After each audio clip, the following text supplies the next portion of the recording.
Le baptême de Jésus montre qu'il s'identifie au pécheur. Son baptême symbolise celui du pécheur dans sa justice.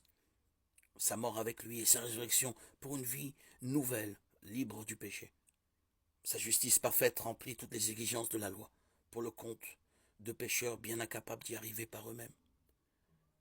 Quand Jean a hésité à baptiser le Fils de Dieu sans péché, celui-ci lui a dit « Il est convenable que nous accomplissions ainsi tout ce qui est juste » Matthieu 3,15.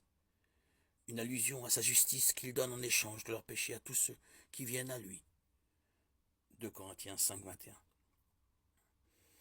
La demande de Jésus montre qu'il approuve le baptême de Jean et atteste qu'il vient du ciel et est agréé de Dieu. Ce qui s'avérera important par la suite quand d'autres remettront en question l'autorité de Jean, surtout après son arrestation par Hérode. Matthieu 14, 3, 11. Un thème principal du livre des Hébreux est l'explication de l'œuvre de Jésus dans le contexte du système de l'Ancien Testament. Jésus était l'accomplissement des traditions et des rôles juifs de l'Ancien Testament. Un autre thème principal du livre des Hébreux est que Jésus ne représente pas simplement une nouvelle façon de faire les choses. Au contraire, il est suprême. Il est l'accomplissement réel de l'ancienne manière de faire les choses. Et donc, plus grand que ces manières.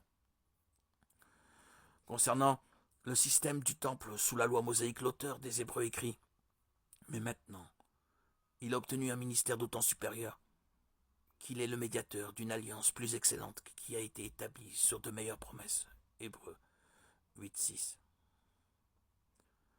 En substance, Jésus est plus grand que le système de l'Ancien Testament. Il englobe et supplante l'ancienne façon de faire les choses.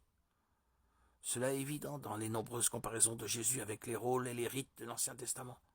Par exemple, il nous est dit que parce qu'il demeure éternellement, possède un sacerdoce qui n'est pas transmissible. C'est aussi pour cela qu'il peut sauver parfaitement ceux qui s'approchent de Dieu par lui, étant toujours vivant pour intercéder en leur faveur. Hébreux 7, 24-25.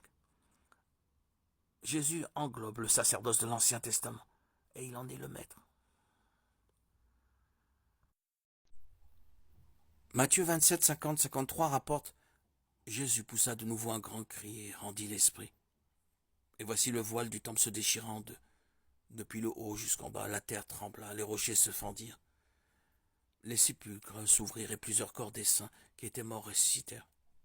Étant sortis des sépulcres après la résurrection de Jésus, ils entrèrent dans la ville sainte et apparurent à un grand nombre de personnes. Cet événement s'est produit en témoignage de la puissance immortelle attribuée à Jésus-Christ seul, 1 Timothée 6, 14, 16.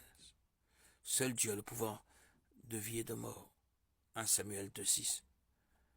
Deutéronome 32, 29. Par conséquent, la résurrection est la pierre angulaire du christianisme. Toutes les autres religions et leurs dirigeants respectifs ne servent pas un Seigneur ressuscité. En vainquant la mort, Jésus-Christ reçoit immédiatement la préséance, parce qu'il est revenu à la vie, alors que tous les autres ne l'ont pas fait. La résurrection nous a donné une raison de parler de lui aux autres et de placer notre confiance en Dieu. 1 Corinthiens 15, 14.